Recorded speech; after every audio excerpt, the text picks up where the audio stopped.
What is going on, everybody? It's your boy John, and welcome back to Gearbox. So this video doesn't even need an introduction, but I'll give you a little snippet anyway. If you were here last week, you know that we did a 5 things that I love about my 2024 F150 Raptor, and it would just be wrong to not give you the 5 things that I hate about this truck. It was super hard, and I know that every single person that makes these videos or these types of videos says that. It is very hard because you bought it for a reason, but in reality, nothing's perfect. Nothing will ever be perfect. So let's go over 5 things that I hate about my 2024 Ford F-150 Raptor. So starting off the list with number 1, usually these lists, at least that I make, are not in any particular order. This one, however, has to take the cake, and the rest of them will just kind of be in its own category. The number 1 thing that I hate about this truck, and it is specifically a problem with me, is the fact that when you throw this thing in park on a incline, whether it's uphill or downhill, the truck automatically engages the parking brake. Now, you might be saying, well, John, that's for safety reasons, and it's for, you know, longevity reasons. It's not putting as much pressure on the transmission. It's going to engage the brake, blah, blah, blah, blah, blah. Yeah, I get that, and I hear you. However, my driveway happens to be on an incline steep enough for the F-150 to assume that the parking brake needs to be engaged, and you can disengage it by 2 ways. One is you can release the parking brake. It is an electronic parking brake, so that's good, I guess. But number 2 is you can just hit the gas and go, and it'll automatically disengage. So really what it boils down to is you either, in my case, hit the gas going downhill, going into my neighborhood road, which it doesn't do very gracefully, or when you get into the truck and you hit the start button and you hit the auto stop start, you disengage the brake, you do this, you do that. It's like you're starting a damn fighter jet just to get to a point where you feel comfortable driving the truck. And it's a little bit aggressive, in my opinion. And is this a first world problem? Yeah, absolutely it is. And I wish there was something that could be done, maybe like a forescan mod or something to, I don't know. It annoys the piss out of me. It caught me off guard for a while. Tried to go through all the settings and fix it. Nothing actually disengages it, as far as I'm concerned. So that's definitely number 1, the auto parking brake. For the second entry on this list, this is definitely going to be a little bit of a double-edged sword, but just hear me out. All of the driving features, such as lane keep assist, or the adaptive cruise control with the lane centering, almost like an auto drive type of scenario, or your crossing traffic alerts when you're in reverse and it senses a car coming by. It's all super aggressive. Now, once again, I understand that that stuff is there for our collective safety, my safety in particular, but both the audible warnings as well as the actual vehicle response to it, and even just when you have the lane assist on, like I'm on the highway right now, if I just get even close to the lane on the highway, it flashes this big orange marker, and it's like, you're gonna die if you don't recenter the truck. It's a lot. And yes, you can turn this stuff off. Ultimately, I appreciate it enough to not turn it off.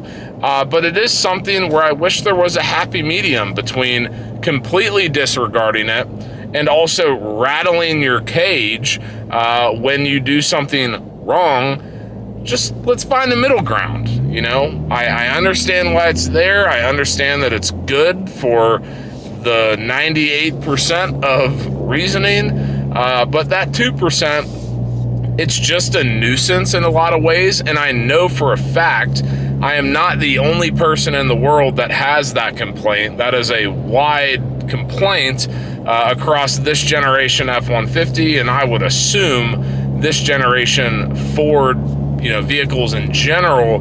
But I didn't really understand how aggressive it was until I got in this truck / owned it and started really driving it for myself.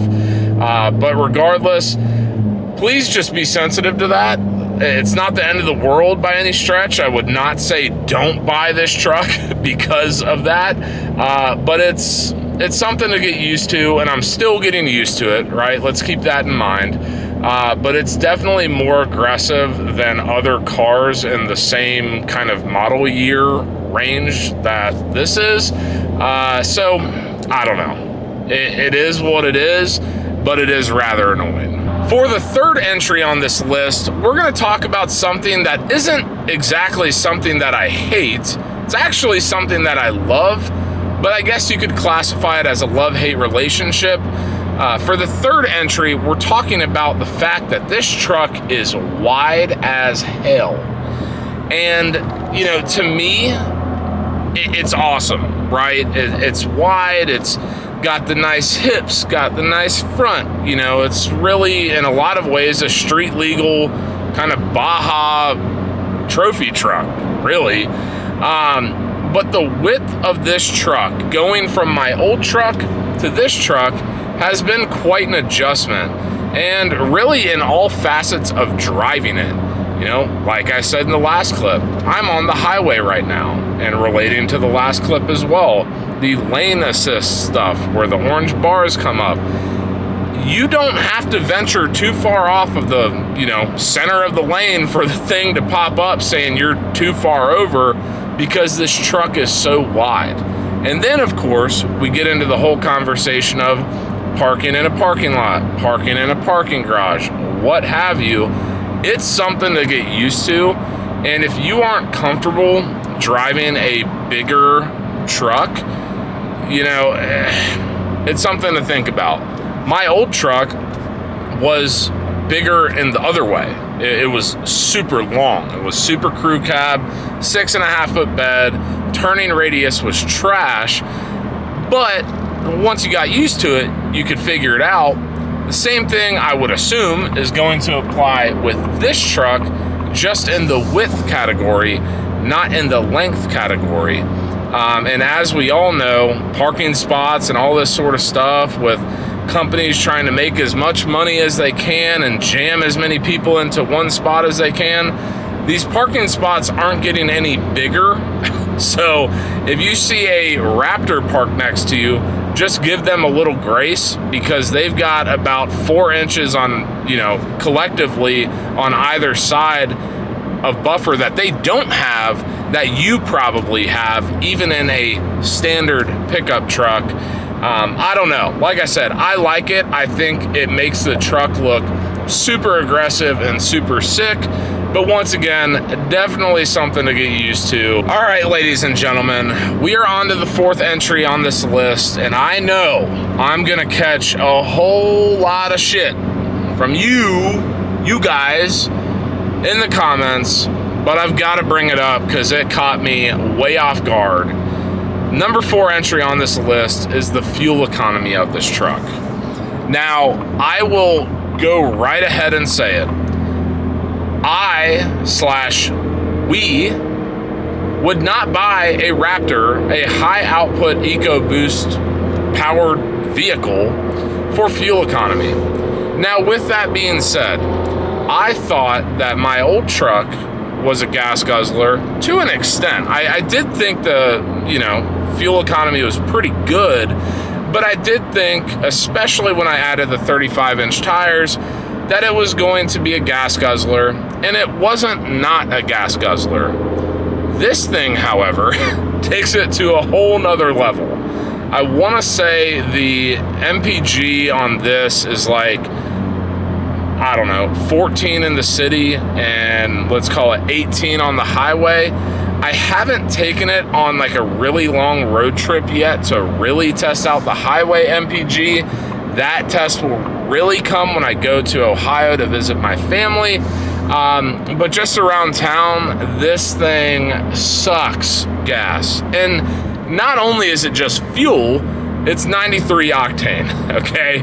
So this is not for the faint of heart when it comes to pulling up to the gas station and filling up. I filled up about half a tank this morning, and here in South Carolina, which relatively speaking is a pretty cheap, city, state to live in, was about 60 bucks.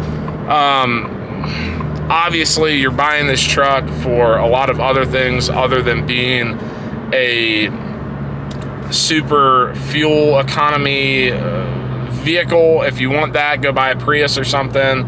I'm not bitching necessarily, but I'm bitching. Something to get used to. Once again, not a deal breaker. Just know what you're getting yourself into, because boys and girls, is she a little bit thirsty? And for the fifth and final entry on this list, once again, I just want to reiterate the fact that this is so hard to come up with, because I genuinely do love this truck. I would change nothing about it, really. As far as like mods and stuff, I don't know that there's anything I'd add other than like more lights. And the lighting on this truck is already superb. So just keep that in mind.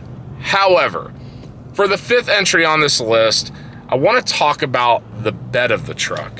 And specifically is when you have a bed cover, like a hard tonneau cover on the bed of this truck. For those of you who are maybe unaware, this truck comes with an auto drop and auto lift tailgate, which was a big selling point for me in a lot of ways. It also comes with the little stair and the handle thing. Do I use that? Yeah, sometimes, but not really. But the auto lifting and dropping tailgate is awesome. It's like popping a trunk to your car. It opens it up, it frees up your hands, blah, blah, blah, blah, blah. Now, before my wife and I went down to visit her family for Christmas, I went ahead and put a backflip hard tonneau cover on it, which, by the way, I love that thing.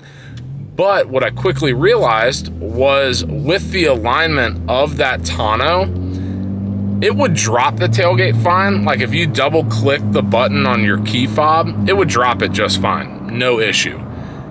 But when you went to lift the tailgate in the assisted manner, it would not close. It would get like almost all the way up there, and then it wouldn't be able to latch properly. And so then it would drop all the way down. After further investigation, what I ended up doing was moving the tonneau a little more forward. And to me, it doesn't look like 100% right. It looks like it's a little too far forward. There's a tiny, tiny little sliver of a gap between the hardcover and the tailgate, which in some ways ruins the integrity of being watertight, but at the same time, it's like yay big and it's at the very end of the tailgate. I don't know. But now the tailgate will go up and go down as it's designed to do. But I wish that there was something, I don't know, something to mitigate it. It drives me nuts, and I wish that it would work in tandem with everything, but it really doesn't. Is it the end of the world? No, but once again, something to keep in mind. So guys, that's gonna do it for another episode of Gearbox. If you like this video, please give it a big fat thumbs up.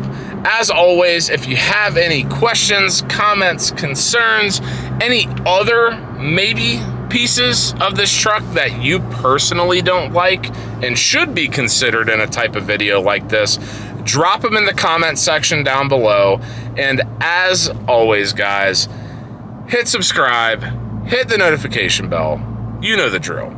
Until next time, peace.